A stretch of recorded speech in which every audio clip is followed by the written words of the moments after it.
Tamarka, takže teba som si teraz zobral, pretože si robila osobný rekord, čo znamená, že na tomto vrcholnom podujatí si robila všetko, čo si mohla. Vlastne v živote si takto ďaleko nezaletela. Tak ako si vnímala tieto preteky a hlavne ten skok?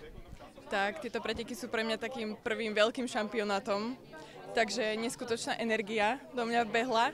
Teda po tom prvom skoku som mala veľké nervy, ale potom som už sa iba tešila na tie ďalšie, keď sa ten druhý podaril teda, čož bol osobák. A vedela som, že mám aj na oveľa viacej, ako som dosiahla, čo som bola trošku sklamaná, ale verím, že to o týždeň dokážem napraviť.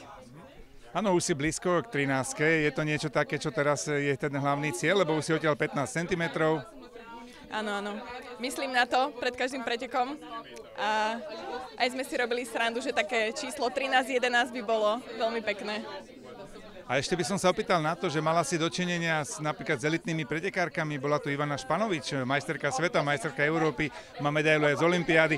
Toto asi tiež musel byť zážitok súťažiť s nimi takto. Tak neskutočný zážitok, vidieť všetky tie elitné trojskokanky.